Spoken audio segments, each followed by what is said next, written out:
La bonne info, c'est à la bonne heure sur GTV. Bonsoir à toutes et à tous. Merci de suivre l'actualité de ce vendredi 7 mai 2024, dont voici les titres.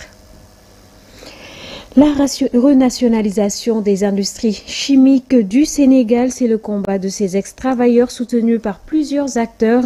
Ils étaient en conférence de presse pour informer l'opinion de la situation déplorable de la première industrie de production d'engrais phosphatés d'Afrique subsaharienne. Le syndicat national des artistes professionnels de la culture du Sénégal, SYNACPROX, c'est le nom du nouveau syndicat regroupant des artistes insatisfaits du travail de la Société sénégalaise du droit d'auteur et des droits voisins, SODAV. La gestion jugée opaque de cette dernière a motivé la création du SYNACPROX qui entend veiller à la protection des droits et statuts des artistes et professionnels de la culture. Vous les suivrez dans cette édition. Sport éliminatoire mondial 2026, les Lions tenus en échec hier au stade Maître Abdoulaye Wade par les Léopards de la RDC. Sadio Mané estime qu'on doit revoir notre système de jeu. L'international sénégalais forfait pour ce match a donné son appréciation à la fin de la rencontre ainsi que certains de ses coéquipiers que vous suivrez en fin d'édition. C'était là les titres et le développement, c'est juste après ceci.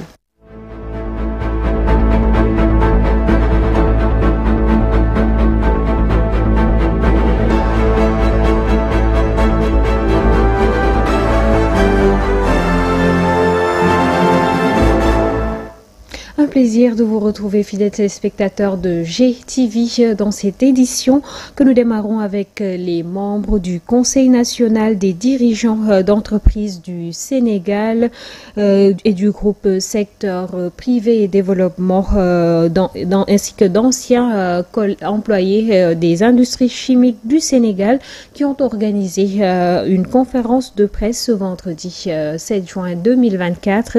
Ils ont profité de cette occasion ils ont plutôt voulu profiter de cette occasion pour informer l'opinion nationale et internationale de la situation actuelle de cette entreprise et exige sa renationalisation. Écoutons Abdelaziz Ndiaye, ex-travailleur des ICS, porte-parole du jour au micro de Mansour Diassé. Depuis 2014, les ICS sont sous le contrôle du groupe indonésien Indorama qui possède une filiale en Inde pour les engrais. Indorama India Private Limited. La structure actuelle du capital des ICS.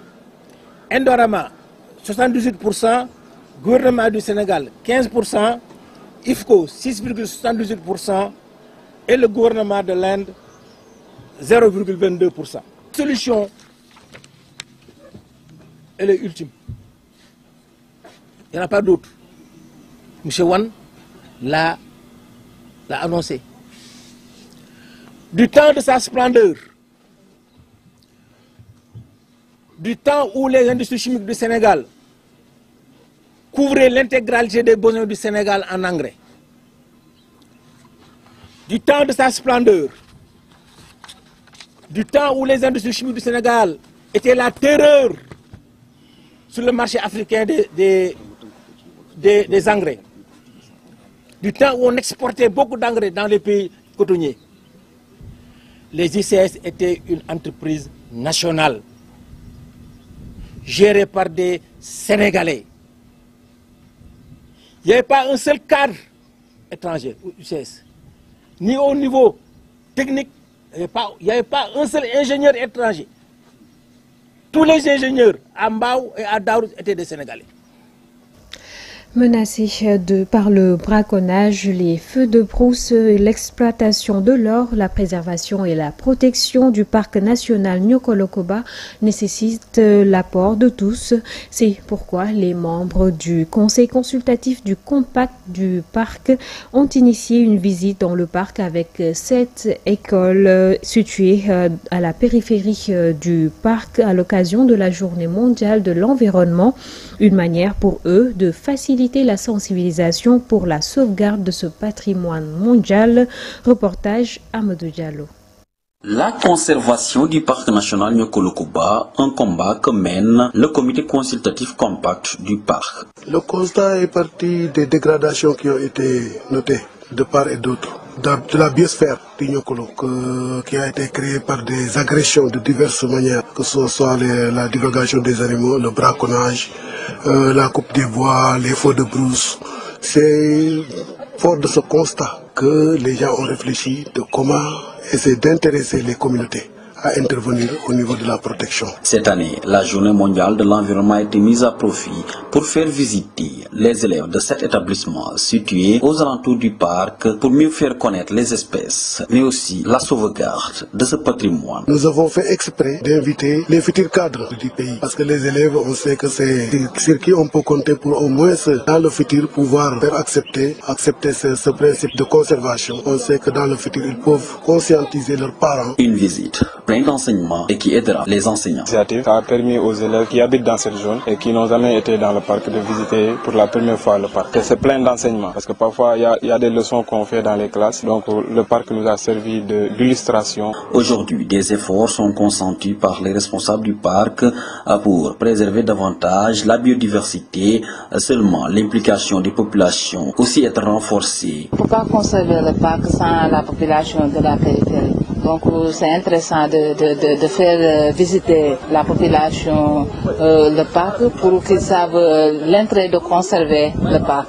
Le braconnage, les feux de brousse, l'exploitation de l'autre, autant de phénomènes qui détruisent le parc. Mais aujourd'hui, des actions sont menées pour mieux préserver ce patrimoine mondial.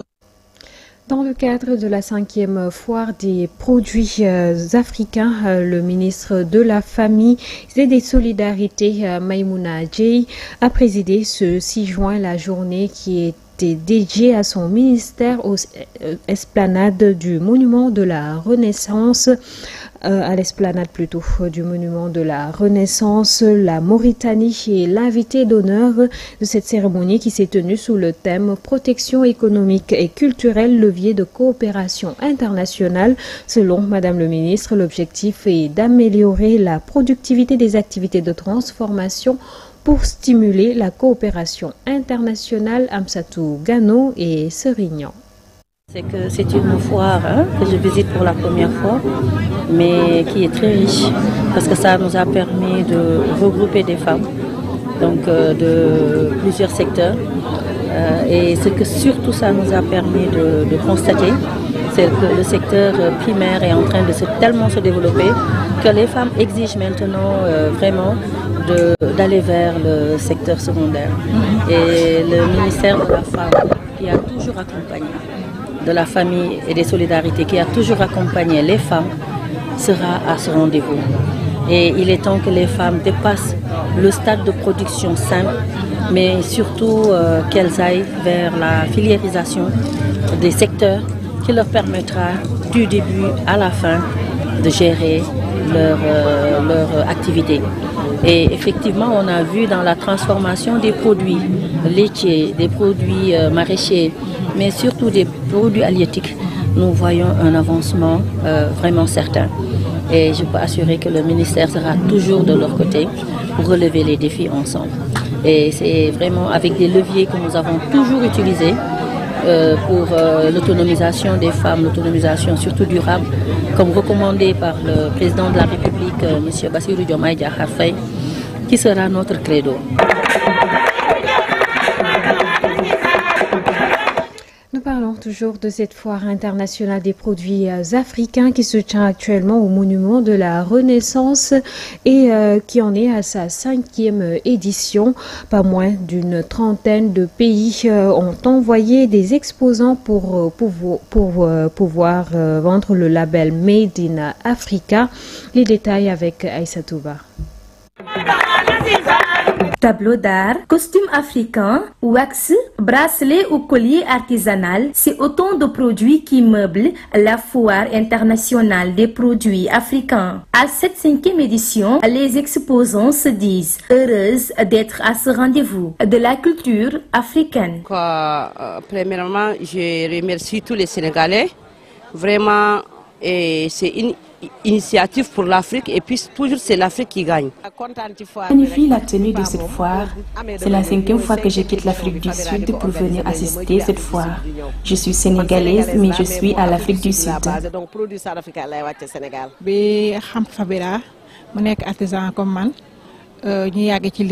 Je suis décoratrice et j'étais venue pour décorer et j'ai exposé en même temps mes créations.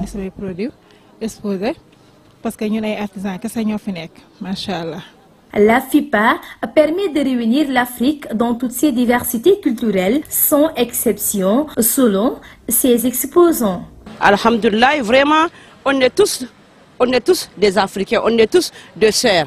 Donc, il n'y a pas Sénégalais, Maliens, Nigériens, Tchadiens, Ghanéens, non, non, on est tous des sœurs. Vraiment, entre nous, il y a une sociale quoi, entre nous, vraiment, alhamdulillah pour ça.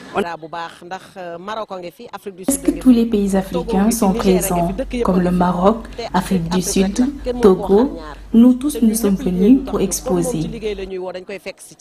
Venus dans notre pays, cette Tchadienne pense que cette foire est une occasion d'exposer et mettre en valeur le savoir-faire africain dans toute son originalité. Parce que c'est ma culture. Ça, c'est le Tchad qui parle ici. Ça, c'est le Tchad. Donc, tout ça, c'est tradition. Tradition de la femme africaine. Donc, vraiment, ça me plaît. Parce que j'aime ma culture. Insatisfaits du travail de la SODAV, les artistes ont créé un nouveau syndicat dénommé SYNAPROX. Son rôle est d'accompagner les artistes mais aussi de porter leur cause.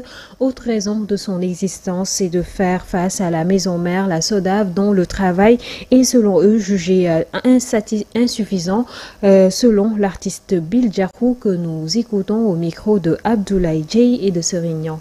Autour d'un syndicat dénommé SYNAPROX, syndicat national des artistes et professionnels de la culture, les acteurs du métier, de l'art et de la culture listent leurs problèmes. Nous avons comme objectif majeur revendiquer les droits et défendre les intérêts matériels et moraux des artistes et professionnels de la culture, membres du SYNAPROX. Travailler à l'amélioration des conditions de vie, de création et de production des artistes, créateurs et professionnels de la culture. Favoriser le patrimoine culturel national et africain, renforcer les relations de solidarité sociale et professionnelle des membres. Le syndicat SYNAPROX exprime haut et fort de voir s'améliorer les conditions de vie des artistes sénégalais. Mécontents du travail de la SODAV, ils disent basta et comptent faire face à cette société qui englobe des droits de priorité littéraire et artistique. Un audit sans complaisance de la SODAV pour ainsi assurer une gestion transparente et équitable des droits d'auteur et des revenus générés par le travail des artistes et professionnels de la culture. La mise en place d'une commission ad hoc pour l'organisation transparente de l'Assemblée générale de la SODAV qui se tiendra le 27 juin, Inch'Allah. Le SYNAPROX s'oppose fermement à toute tentative de troisième mandat par la présidente du conseil d'administration PCA, ainsi que sa candidature à tout autre poste de haute responsabilité à la SODAV. Les femmes aussi sont bien représentées. Notre rôle, c'est de défendre l'intérêt des femmes car nous savons qu'elles occupent une place très importante dans le métier de l'art. Malgré que parfois même nous rencontrons des difficultés et que aussi la société nous accuse des choses que nous ne pensons même pas faire. Nous comptons jouer pleinement notre rôle dans le syndicat et nous réclamons aussi notre place et nos droits. Face à la presse, les acteurs de l'art et de la culture sont revenus sur l'importance de l'existence du nouveau syndicat. Ainsi, à travers SYNAPROX, ils comptent aller jusqu'au bout de leurs efforts et invitent tous les artistes dans ce combat. À l'international, plus précisément au Mali, la grève se poursuit dans les banques. Après une première journée très suivie ce jeudi 6 juin, le syndicat des banques et assurances du Mali, SYNABEF, maintient son appel à la grève pour obtenir la libération de son secrétaire général emprisonné mercredi. Hamadoun Ba est également numéro 2 de l'UNTM, la première centrale syndicale du Mali. Dans ce contexte très tendu, l'opposition appelle à manifester contre les difficultés économiques et plus largement contre le régime en place. Le rendez-vous donné par l'opposition est fixé ce vendredi à 14h à la place de la Liberté devant la mairie de Bamako. Cet appel a été lancé par la Synergie d'Action pour le Mali, une coalition de partis politiques et d'organisations de la société civile opposées aux autorités de transition. Sport à présent dans cette édition, tenue en échec, un but partout par les Léopards de la RD Congo ce jeudi dans son entre du stade président Maître Abdoulaye Wade, comptant pour la 3e journée des éliminatoires de la Coupe du Monde 2026. Le Sénégal perd ainsi sa première place dans le groupe B. Réagissant à l'issue de la rencontre, Sadio Mané remet en question le système de jeu de l'équipe qui, selon lui, n'a toujours pas permis d'avoir des résultats satisfaisants. Il s'est exprimé à la fin du match ainsi que certains de ses coéquipiers au micro de Ali Mangassa. Ouais, on a perdu la première place, mais on est toujours dans la course. Championnat, mini-championnat là, il reste encore des matchs à jouer. On a perdu des points aujourd'hui, mais ça reste encore des matchs pour se rattraper. Qu'est-ce qui n'a pas marché aujourd'hui? Je pense qu'on avait bien géré le match. On avait des occasions pour tuer le match aussi. Mais après, voilà, on savait que ça n'allait pas être un match facile et qu'on pouvait encaisser un but à n'importe quel moment. Du coup, au moment où on avait des occasions pour tuer le match, on ne l'a pas fait et on l'a payé vers la fin. Après, voilà, c'est comme ça le football. Avec quel état d'esprit allez-vous jouer contre la Mauritanie? Comme l'état d'esprit qu'on était venu jouer le match aujourd'hui, on y va là-bas pour les 3 points.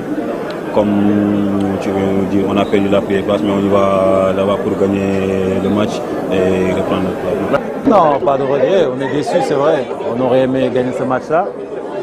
Mais voilà, malheureusement, on prend ce but à la dernière minute qui nous fait du mal. On a eu les opportunités pour tuer le match, mais après, c'est contre une bonne équipe de la RDC qui ont joué le jeu jusqu'au bout, qui ont cru et voilà, qui nous ont rattrapés dans les dernières minutes. Mais rien n'est encore joué, voilà, c'est un championnat. Je pense que je l'ai dit tout à l'heure, on a fait un match correct dans l'ensemble. Je pense que malheureusement, on n'a pas marqué plus de buts que l'adversaire.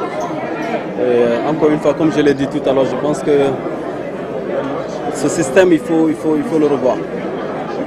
On a essayé de jouer plus, on a essayé de le faire avec plusieurs combinaisons, ça n'a pas marché. Donc je pense qu'il est temps de le revoir et surtout quand on va redevenir redoutable. La 3e journée de ces éliminatoires mondiales 2026 se poursuit d'ailleurs ce vendredi avec des matchs qui s'annoncent électriques. Le duel entre le Nigeria et l'Afrique du Sud promet d'être intense avec les deux équipes cherchant à marquer des points cruciaux dans le groupe C. De même, la confrontation entre le Maroc et la Zambie dans le groupe E sera un test de force entre deux équipes qui visent la qualification pour le mondial. Quant au match entre la Côte d'Ivoire et le Gabon dans le groupe F, il sera certainement suivi de près car chaque point compte dans cette phase des éliminatoires. D'ailleurs, nous vous communiquons rapidement les résultats actuellement des matchs. 58e minute de jeu entre le Maroc et la Zambie. Le Maroc mène pour le moment 1-0.